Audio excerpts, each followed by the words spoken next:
Hi everyone, I'm Mike, this is the Sunday Art Show, and in today's video I'm going to be doing a painting in watercolour inspired by the town of Chesterfield, which is famous for its crooked church spire that you just saw there. Chesterfield's up in the north of England. It's quite a way. Here's the scene I'm going to paint. It's quite away from Exeter, and I spent a weekend there just over a year ago, long before the pandemic hit or anything like that. So I've got my watercolour paper, full details of materials in the description below the video as usual. But I think this is Langton watercolour paper from memory, and you can see I've put a little bit of a pencil outline in, and then I'm currently coming in with a really pretty weak wash of Cerulean Blue and just a touch of burnt umber in there as well, and I'm using my big synthetic round mop brush so I can cover a really big area very quickly, very smoothly. And I'm just taking care to put some nice gentle brush strokes, making sure I go right from the right hand edge to the left hand edge of the area that I want to cover. And then with a paper towel I'm just mopping up bits of excess paint where I don't want them. So for example, the highlights on those triangular roofs there.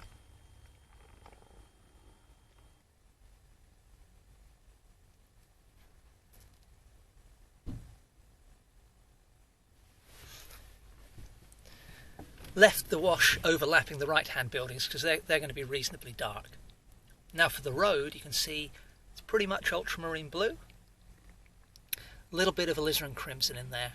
And I like to kind of play around. We normally think of tarmac, the road surface, as being grey, and of course it is, but there are often hints of blue or purple in there, especially in the shadows, where, if we look closely, there are subdued colours. And I just really enjoy enhancing those colours and having a little bit more of a vibrant palette than is perhaps conventional. So, again, same big brush. This is one from the Jackson's Raven series, and you can see I'm generally speaking keeping the brush strokes parallel to where I would put perspective lines if I was going to draw them in. So if any of those brush strokes end up showing through in the finished product,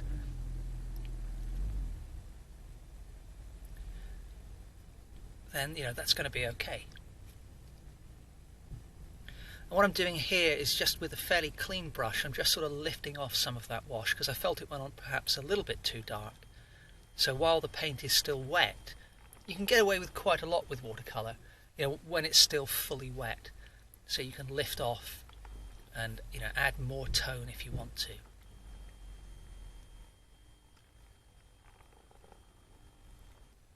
But the trick is to do it, pretty much as soon as you've put the paint down on the paper. Coming in with a warmer wash now for the buildings on the left. So I've mixed up a yellow ochre with some cadmium yellow, a little bit of the Alizarin Crimson, and a little bit of the Cerulean Blue. But now added more of the Alizarin Crimson, the blue, and a touch of burnt umber for the more distant buildings. Now going back to that wash, that blue wash on the ground there in the foreground, noticed I've left the edges of that wash rather ragged, and that's quite deliberate, just to introduce some natural texture. So watercolour's brilliant for that. If you just let it do its own thing, which is obviously the challenge and the difficulty, but also the great joy of watercolour, the textures you can create, I think, or certainly the textures you can create in such a short time surpass any other medium that I've tried anyway. Buildings on the right here are in deeper shadow, so added more of the Alizarin Crimson, some Ultramarine Blue, so it's kind of a purpley brown now. And I'm being reasonably careful to follow my pencil outlines, but at the same time, within that quite well-defined shape, I'm being a little more loose and free with my brushwork, so to create those textures automatically, as I mentioned before.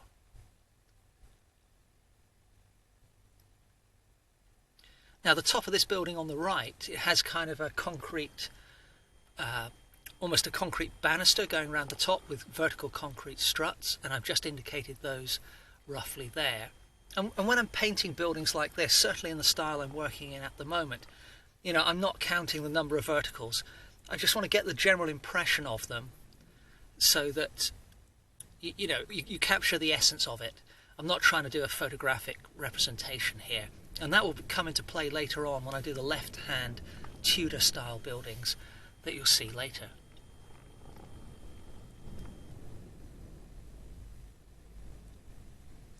Now there's a lovely cast shadow on the street, and the buildings on the right hand side have a gap between them, so there's this beautiful little break in that cast shadow where the light is catching the street. And this is in part why I wanted to lighten that first wash on the ground earlier, because I wanted to, you know, really capture that sense of light beaming through the gap in the buildings on the right. So I'm trying to keep my brush strokes fairly smooth, because I found that kind of improves the quality of the wash you put down, keeps the wash nice and clean. And you can see I'm mimicking what I did on the top of that right hand building in the cast shadow, but again very loosely.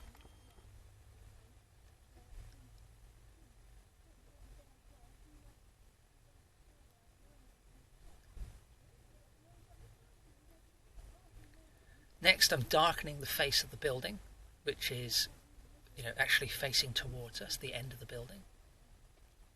Gone for really quite a deep purple there, and I'm continuing that colour scheme onto the left hand side, so I'm trying to bring the whole painting along at an equal pace. And I find that's just a really good way to judge the tone overall, judge the colour scheme overall, and to be honest with you, I find it by far the most efficient way of doing things. So my hope is to have an impactful painting, but with the minimum amount of work.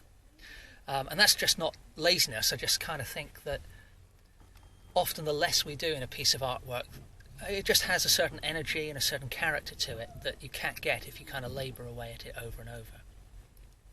Now this building on the left is really quite complicated. There are a series of vertical pillars on the lower part of the building, and then there's kind of a walkway in behind those. So again, I'm not drawing those pillars. What I'm doing is I'm drawing the dark regions on the sides of those pillars and gradually spacing out my brush strokes so they become wider apart as the pillars become closer to us. So it's a way of very loosely creating a sense of perspective. Now for this distinctive crooked spire on the church, I need to be a little bit more careful, because, you know, if you're not familiar with that church, one might look at the painting and think that spire's crooked, he didn't get that right, you know, and it's kind of twisted as well.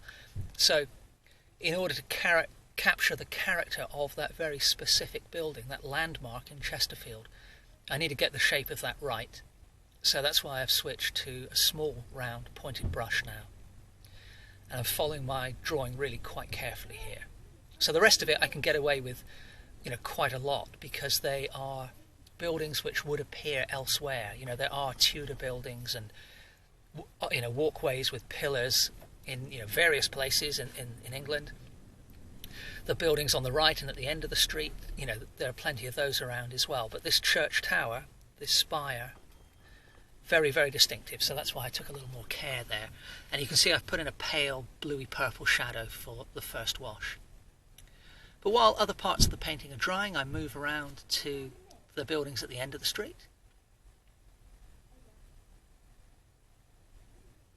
And again, I'm trying to avoid the trap of being lured into doing too much detail.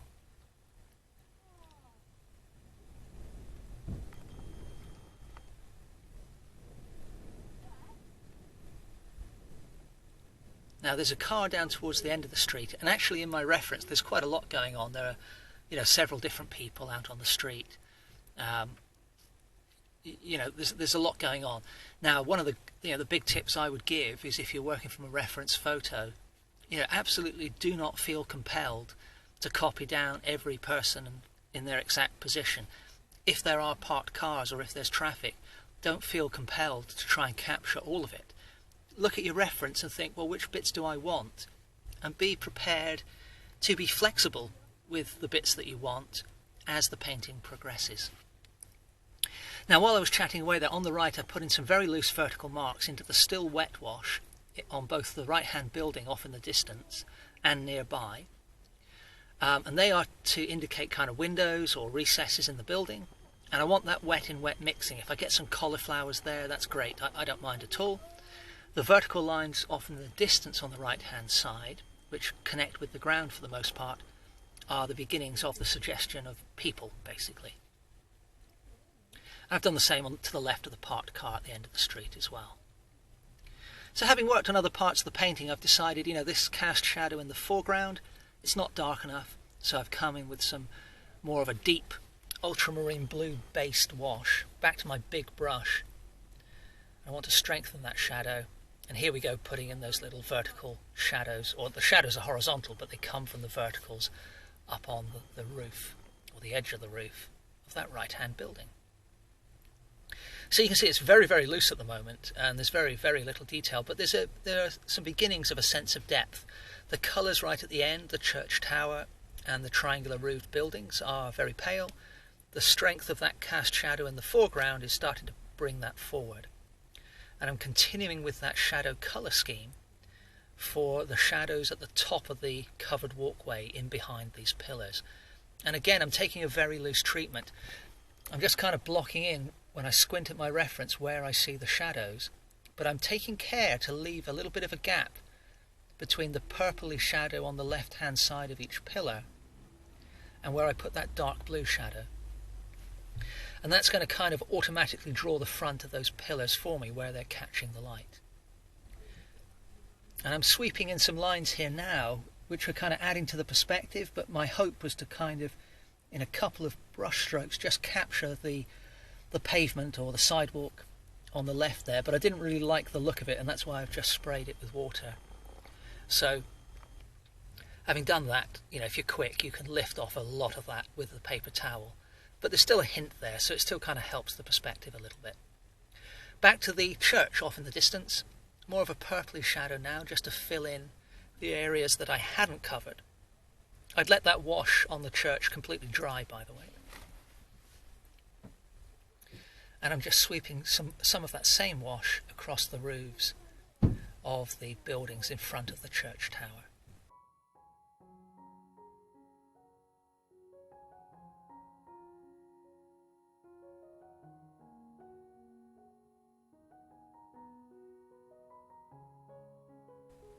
Speedy things up a little bit for you now, just as I add a little bit more detail, wet in wet, just to darken things a little bit and add a few details with my small round brush. But again, being selective with the details, that's the thing. And I'm not outlining things, I'm just putting in patches of tone and colour. There are a few lines here and there. There's a little bit of drawing going on, but most of it's very general to kind of capture the essence of the fronts of these buildings and create a sense of perspective.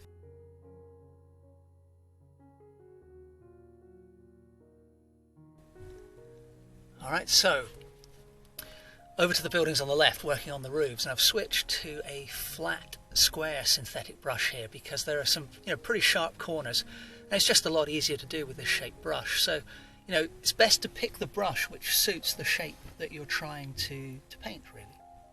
So I've gone for a darker purple for those shadows, and the facade of this building, this Tudor style building, is really incredibly complex. So what I'm doing is I'm putting the paint on a little bit thicker now, and I'm taking advantage of I don't know if you can just about see the bristles on the brush are a little bit frayed, and that's allowing me to put down a multitude of narrow lines that are all parallel within the main brush stroke. So by using a bit of dry brush, again, I'm not copying the pattern in detail, I'm just looking at where the dark areas are and capturing the general contours. So if you've seen any of my animal paintings, it's rare that I paint individual hairs on an animal. I generally just copy the general contours around the body of the animal. And you can use that same technique on buildings, which is what I'm doing here.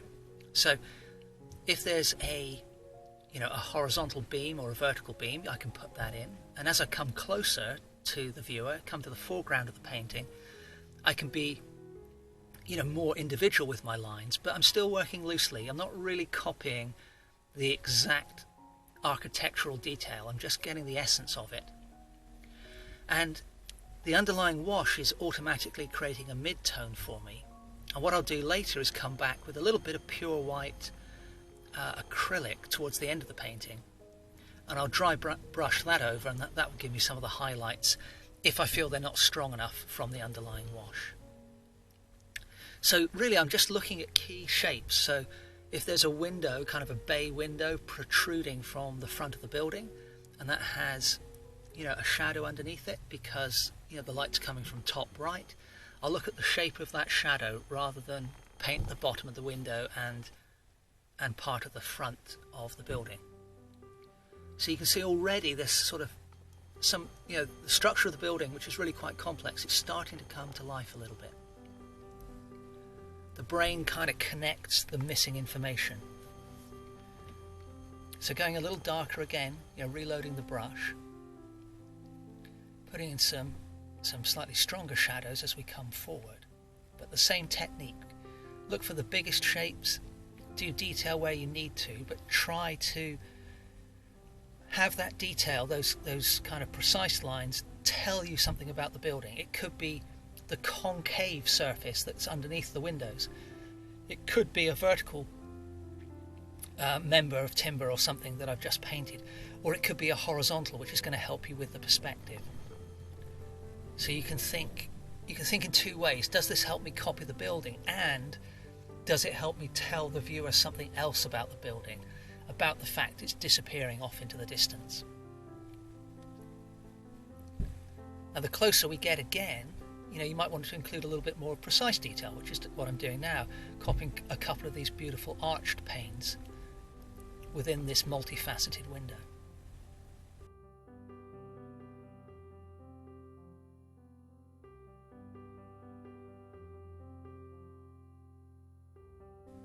So dry brush is a very forgiving technique.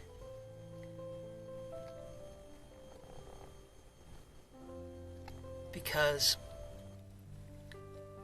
it kind of automatically creates unique patterns, but if they don't work out, you can go over it, you know, a couple of times with more dry brush, and you know, it doesn't, generally speaking, create an overly laboured look. And then if you really don't like it, you know, you can just paint over with a big block of tone or colour. But you know, it creates unique patterns that are created very quickly and are pretty much impossible to do in any other way that I'm aware of, at least.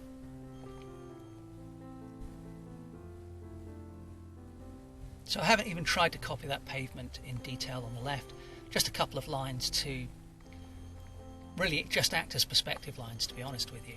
Now on the road here in the reference there is a kind of an information thing. I think it's maybe for a bus stop or whatever, in bright yellow, and I thought that would be a nice pop of colour to include right in the foreground there. So I'm coming in with pretty much neat cadmium yellow here with my thin little, I think it's a little rigger brush I've got here, or a liner. And I thought, well, okay, I'll include some of the text. I think this is part of the word stand. But having done that, I thought it just kind of detracts a little bit from the painting, having those letters so clearly depicted. So what I actually do, I don't think I filmed this bit, but right at the end, having looked at the painting, I just kind of lifted off and kind of smudged some of that letter in deliberately with either a damp paper towel or a damp brush. But back to the buildings on the left now. So I'm now coming in, as mentioned earlier, with titanium white. It's interactive acrylic. It's just straight out of the tube on that same flat synthetic brush, and I'm dry brushing that. The building on the left, the watercolour's completely dry. You could do this with Chinese white watercolour if you wanted, you know, it doesn't have to be acrylic. But, or you could do it with gouache, you know, that would work as well. But what I'm doing is just dry brushing onto the building where the light is catching, or there's, you know, white paintwork which I feel needs a region to pop. And my original intention with this building was, you know, Tudor buildings are black and white. You know, the woodwork is black and the panels in between, or the beams are black and the panels in between are white. So my original intention when I started was to come back in at the end with some narrow lines of detail here and there, with some neutral tint or, you know, a very dark colour, and enhance those darks on the left hand side. But when I got to this stage, I just kind of liked the flow of the purples across the painting, so I decided not to do that and just keep going with these little bursts of highlight added with the brush very loosely, indications of patterning in the face of the building, so you get kind of a hint at the intricacies that are there, but you know, there's no need to sort of draw every rosette and every little circle that's there. Now, some of the fronts of these pillars have become a little bit ill-defined, where the background washes have wandered a little bit, so I can use that same titanium white added a little bit more fully to just kind of make those pillars, make the edge of the pillars a little more crisp and clean.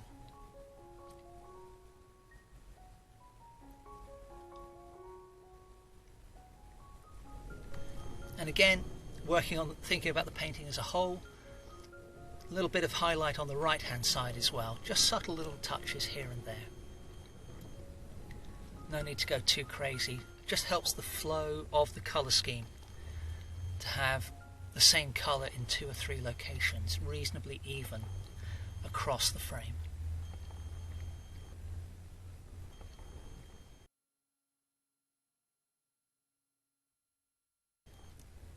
The clock face on the tower, again, I'm not going to go into huge detail, but it needs to be painted quite carefully,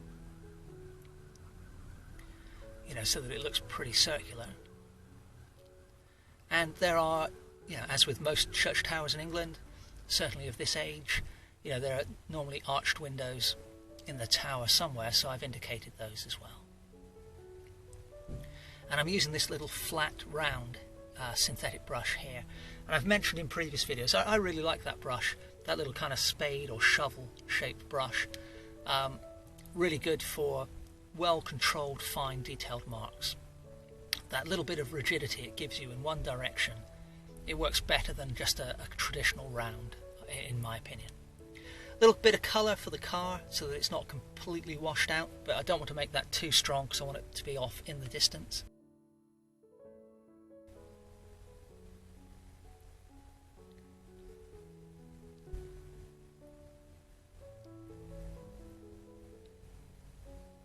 Now, to add a sense of scale and a bit of human interest, I want to include some figures in the painting. Now, I've already indicated very, very loosely to the left of that yellow car, you know, what could be figures. Just checking the scaling of my figure relative to the church tower there. I've hinted incredibly loosely on the far right off in the distance some figures which could be in shadow, but I need one at least in the foreground. Again, my original intention here was to include 2 or 3, but I actually took this photograph I think on a Saturday morning, but looking at this painting that I've created so far, it really reminded me of a really quiet Sunday morning, and the church, having the church there, is kind of in keeping with that theme, so I thought, okay, I'll just put one person in the foreground. So I've started out here, I'm not, you know, just painted the silhouette, person's got a backpack on.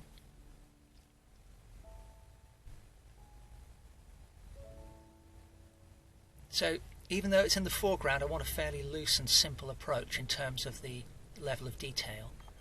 I've still got to be precise with the shapes that I make and the proportions of those shapes to make sure it's convincing as a human being.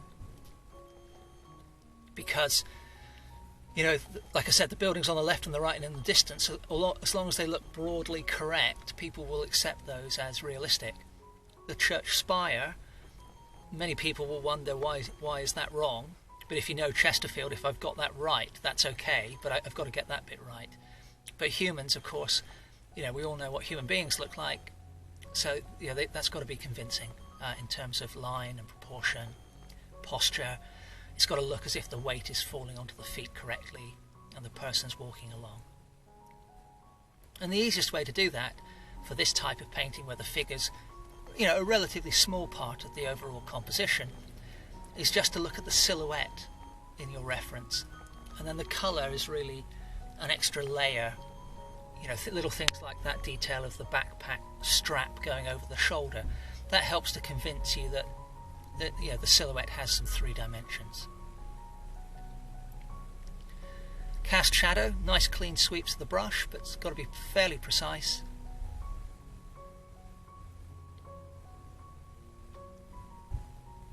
And don't fiddle with it too much. Just that's not perfect at all.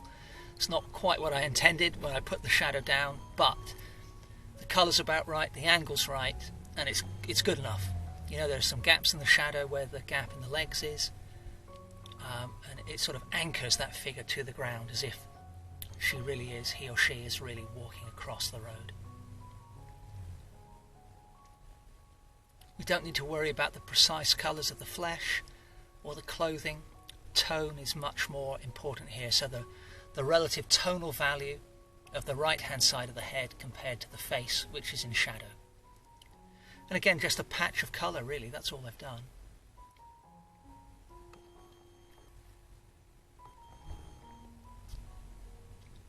Bit of light catching the head on the right hand side.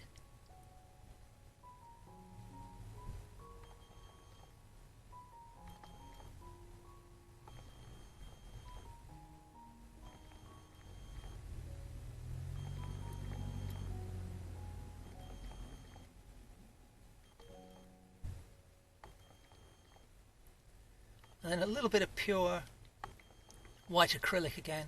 Just a few little touches with the liner brush, just to add a little pop of sunlight here and there, just to make that figure stand out from the background a little bit more.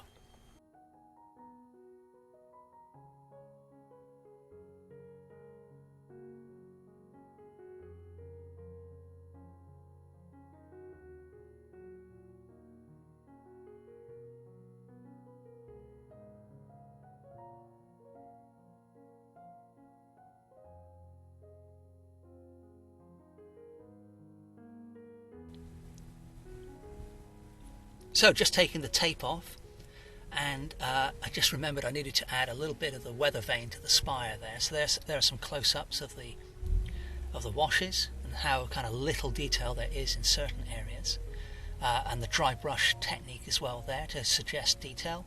Close-up of the figure, and there's the finished painting. Hope you enjoyed this one. Please remember to like, comment and subscribe, and I hope to see you next Sunday for the next episode of the Sunday Art Show. Thanks very much for watching.